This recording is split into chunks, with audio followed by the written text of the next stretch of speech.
Hey there, comic book friends. I'm Travis. And I'm the disembodied voice. And this is... Monster Comic Review. That's right. This is for the 4th week of October. Basically the last real week of October. Because the next week will be all annuals and fun stuff like that. That'll probably just mix into the match with everything else. Anyway, first we are going to talk about All-Star Western featuring Jonah Hex. New title, same book. Yeah, it's kind of interesting that now it's featuring Jonah Hex. It's like after the issue, Zero, now suddenly it's a Jonah Hex book as opposed to just being All-Star Western.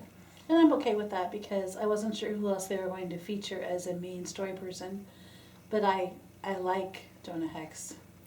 Well, yeah, he's obviously the main character. Him and Arkham, really. But I didn't think it had to say featuring.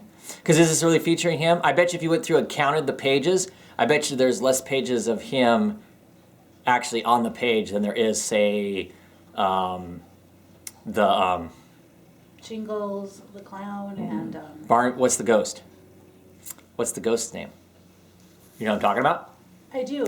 The girl. Yeah, the Chinese girl. That was kind of cool. Anyway, let's talk about the book. You get this crazy, we're in Gotham, right? So Death of the Family. Not that this has anything to do with Death of the Family, but you got to have a Joker-like character. You don't think they got Joker-esque? Yes, I think they totally are putting little tendrils of the Death in the Family storyline into this. Yeah. The Jekyll and Hyde formula is somewhat similar to the Joker formula. Not that it makes everybody smile, but it seems to definitely bring out the evil crazies. Yeah, so we got this Jekyll formula, which we find out here it looks like the Carnies have gotten a hold of it. The Carnies are getting juiced by somebody to be all crazy and whatnot. You got Jingles the Clown. I think it's interesting that they brought what was her name? I want to say Barnaby, and that's not right. God darn it. About 5 or 6 issues ago, one of the backstories had a Chinese woman in it who family pretty much most of it gets wiped out, and she ends up making herself a ghost, kind of. She calls herself the something ghost. They don't actually say her name in this, but she shows up, and for 5 or 6 pages, she fights a bunch of like a Chinese tong that's there at the place, and she beats most of them up, and then is about ready to get taken out or whatever, and then gets kind of rescued by Jonah, right? And then she just disappears. Yeah, but she's looking for her mother, remember? Right. Okay, so it's nice that they brought that story into because I liked that backstory. Yeah, that was a great backstory. But does it feel like it was? Does it feel like it was a necessity to this story though? It didn't facilitate this story in any fashion. No, they just decided to throw that in there. I think, and I wasn't crazy about that. It's like they didn't quite have enough that they wanted. Like it was filler.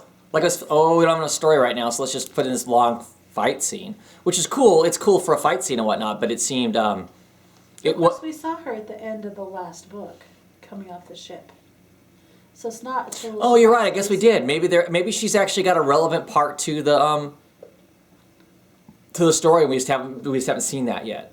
That could be.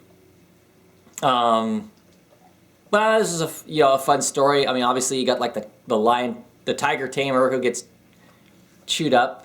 He's juiced up and things kind of setting all the tigers free. Backfires on him and he gets himself eaten and whatnot. But yeah, it's enjoyable. The main story. What'd you think of the backup story? Tomahawk. Thank you. It's like I can't remember it, so it's obviously. I didn't think it was that awesome. Yeah, they changed the character from the original, which is fine. I mean, that's, their prerogative with the New 52 is to rewrite these characters and whatnot. I think it's interesting that basically George Washington is made out to be kind of the bad guy, right? Yeah. Him and his troops in America, I mean, pretty standard. We're scum of the world because you have two sides, and you want to tell the story of one side, then the other side has to be evil, apparently. Yeah. It was okay. Yeah, but pretty forgettable as a whole. Not excited one way or the other by that. Anything you want to say about the main title? No, I didn't love it as much as I usually. I mean, I liked it, But nothing in this particular issue stood out. I like the fact that Tula Black is hanging around. Yeah, that I she's like that her. she's potentially becoming She's a pretty feisty. yeah, that she's potentially becoming a cast, an actual more of a permanent fixture, which is fun. I think she's fun. I'm kind of wishing that this book. I mean, I know that originally it was supposed to be set in Gotham and whatnot. I'm really kind of hoping they branch out a little more. Me too. And have him wandering around, but Gotham in itself is part of the story too, I guess. So, this is okay. I go hot and cold on this book. Sometimes I really enjoy it. Sometimes it's like, Yeah, sometimes I absolutely love it. I always look forward to it, but Yeah. this wasn't the best issue ever. And I just found myself feeling terribly sorry for Jingles and, not so much the Tiger Tamer, but they're talking about how he is just such a nice guy. sweet guy. Right. So I felt bad for him. And if what he said happened, the whole priest abuse thing, which is going to be, anytime you have a priest, it's going to be something that comes up from probably time immemorial. Yeah, now it seems like that's kind of unfortunate, but yeah. That's too bad. But I felt more sorry for him than anything else, I think, in this book. Still love Jonah, still love Dr. Arkham. Give it a 3. Yeah, that's about where I'm at too. I had 3. Wasn't nothing exceptional about it, but it wasn't bad either. Okay, so bro, next we're gonna talk about Hawkeye number 3, bro. You want to talk about it first? It was fun. That book is just fun. It's not 100% pure fun all the time, but it is. This one was funny, and it wasn't horribly. There's a lot of depth to it. I loved this book. This was really. I love the whole 9 worst ideas of the day, and we count down to find out the plot from where we start in the middle till we come back to it at the end. Right. They're not so straightforward as to give us the 9 worst things in some sort of chronological order. I mean, they're kind of, because you don't do the one bad thing and then the next bad thing's worse than the last bad thing kind of thing. I mean, I love this title. I'm okay with it being kind of.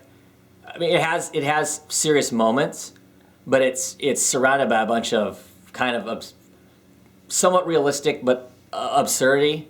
Yes, we still don't know why they're chasing after the car and they're chasing after the girl and all that stuff.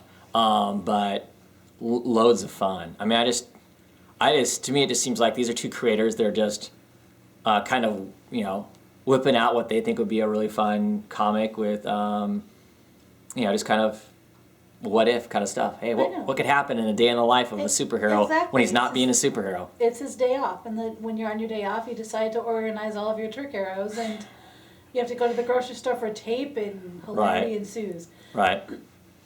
Some of the other videos I watch, it's a fair criticism that they say that they're not sure that this book's going anywhere. And I think that's a fair criticism to say that, is there a plot to this beyond that? But I have to say it's not bothering me. I think there is one, the little bits and pieces with Kate, for instance, that are in it. There are little threads, they're very small. The little pieces that attach together are really small, I think, at this point. I think it might give us an overreaching story, over the next 3 or 4 issues, for instance. But I guess I'm okay if it doesn't, just because it's so much fun. It's just been hilarious. I laughed all the way through this. I love the bro guys. The Russians. Bro. They crack me up. I think we should all get out our tracksuits and walk around saying bro. Anyway, I love this comic. The covers have been outstanding with their kind of iconic, kind of graphic kind of look to them. I look forward to the next one. This is one of my favorite comics to read right now. Me too. Do you want me to rate it first? If you want to. I give it a 4. I give it a 4 also. Lots of fun. Okay, next we're going to talk about I, Vampire, number 13. Oh, this comic is pissing me off right now. But that doesn't mean it's not good. It just means I'm not super crazy about him having absorbed all the evil of all the vampires and being horrible. So you like Bennett when he was a nice guy? Trying to. Have we not gone over the fact that I'm a total Pollyanna and want everything to be wonderful and happy and sunshine and flowers all the time? I'm simply just asking a question. It's a vampire book. If you want a vampire book that's all happy and whatnot, you need Oh vampires that God, sparkle. no, stop. I read those books, I admit it, shamefully. Yeah. That's a whole other conversation. And notice the Disembodied's voice loses all credibility That's right. whatsoever. That's right. Everybody's turned off the video. Is it time to bring out the English degree? I swear I've read better books. Okay, But back yet to she this still thing. chooses. I'm gonna kick you so hard. I'll have video evidence of your abuse then. Okay. This is going nowhere fast. Okay, is this a good book? Yes. Did I enjoy this issue? Yes. Am I sad for Bennett that he's, An evil bastard. gone completely crazy pants? Yes. Do I hope that Ms. Dancer and Mary, who was awesome in this book, by the way, Yeah. take him down and find a way to help him? Yes. Yeah, this issue is all Mary. It's all Mary.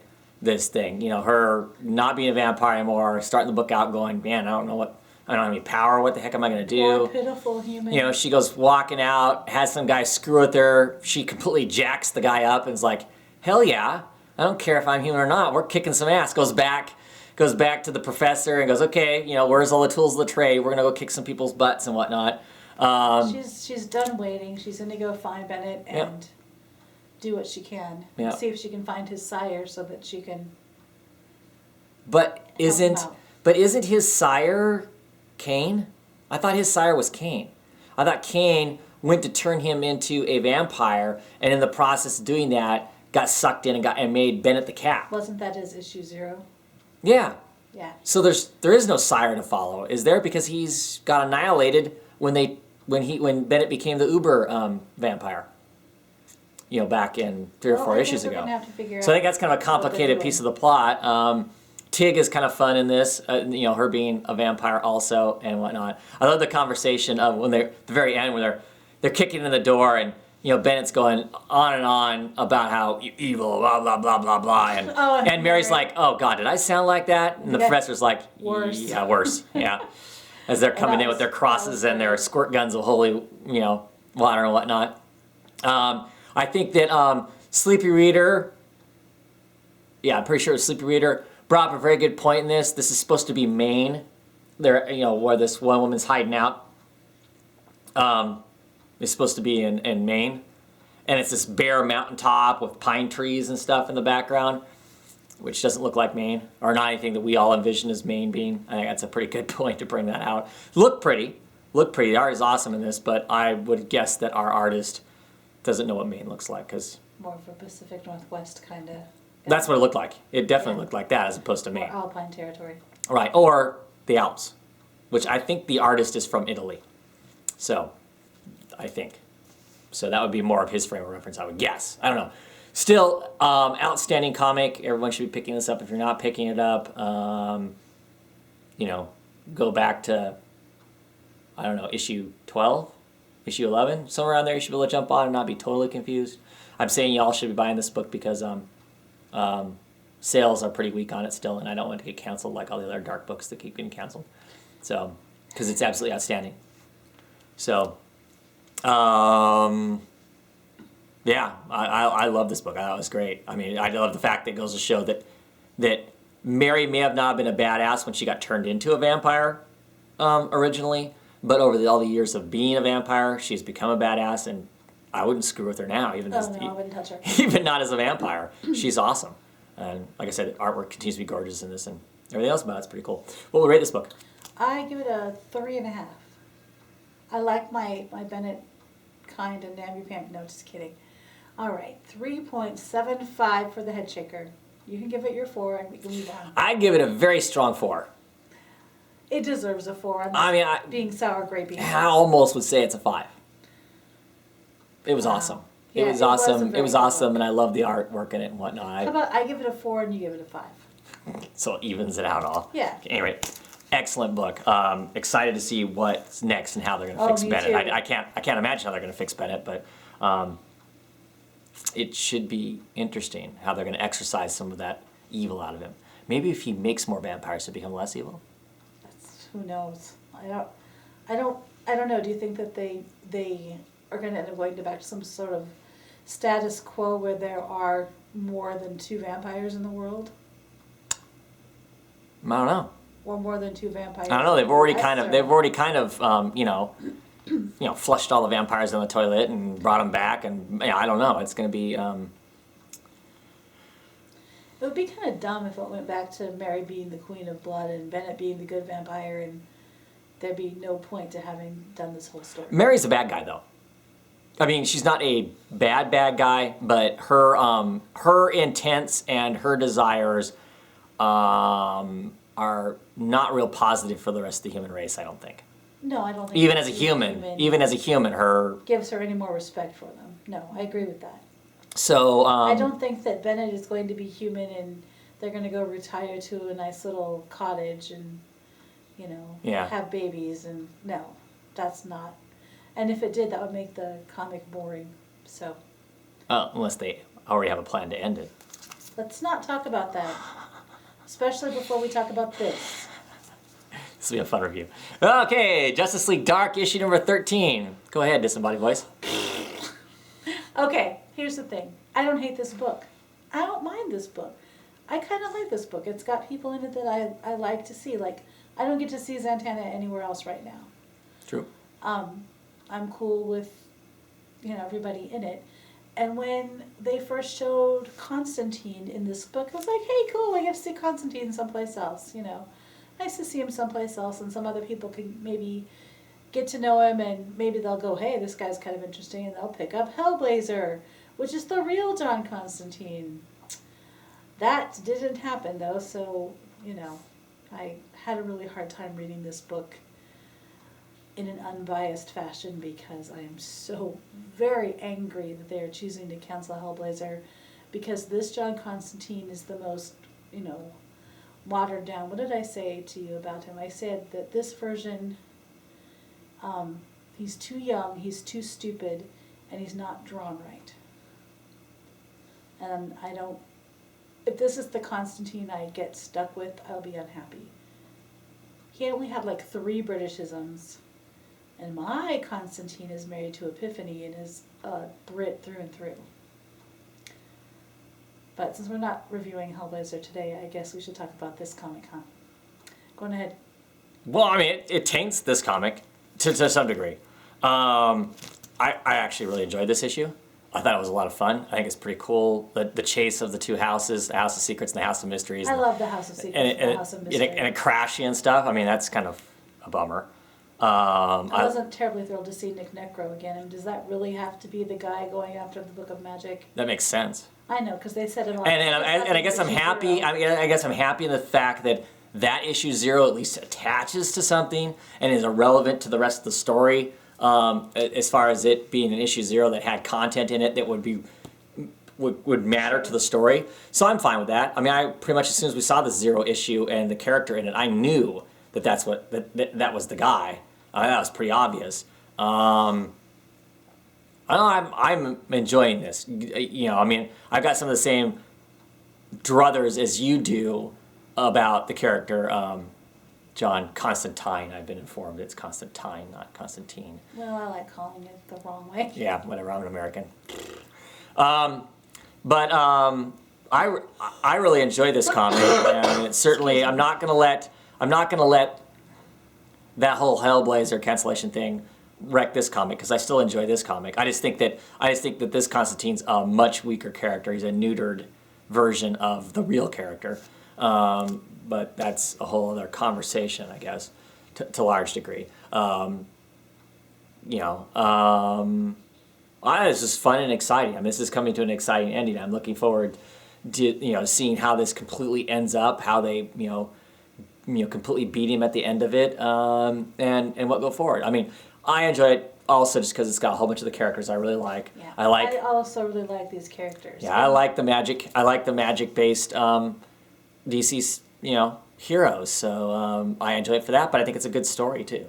I think it's an interesting story. This whole chase for the books of magic and what happens. What happens if whoever gets them? I mean, what happens if they keep Nick from getting them and they get them? What the hell do they do? Yeah. See, I think that the Hellblazer Constantine would know better than to really, I mean, he would maybe, I don't know, I just don't think that at his current phase in life I think he understands Yeah, well, how absolutely a bad idea that would be. Yeah. Whereas when you started collecting Hellblazer when it first came out, he'd have been all over that. So I guess if this is 5 years ago Constantine, then he will want it, but it's not 5 years ago. 5 years ago is when some of that stuff started. yeah. But yes, everybody in the entire universe is way younger than what they used to be. So he doesn't have all that knowledge. He hasn't died of lung cancer and have demon blood in him. He hasn't, to the best of our knowledge, he hasn't literally gone to hell. Well, that's the only thing I'm really interested in. He doesn't have the fun scars on his face. He But doesn't I do like this comic. Yeah, it's a definitely an enjoyable story. I think it's gotten better. Yeah, definitely. And I think every issue gets better. I feel bad for, I can't remember the name of the mystic that turned Dr. Miss? Yeah, I Dr. feel bad Mist? for him because I know this isn't going to end well for him. No, probably not. So I'm not sure exactly how the character survives this thing. it's It not still has a even- team, so. Yeah, I don't know. Because there's no giving your dead people back to you. It never works. Monkey's paw, everyone. Yep, for sure. Okay, so what will we rate this book? I give it a 3. Yeah, I give it a strong 3 in spite of the fact that I'm ticked about the Constantine thing. Yeah. Neither here Try nor not there.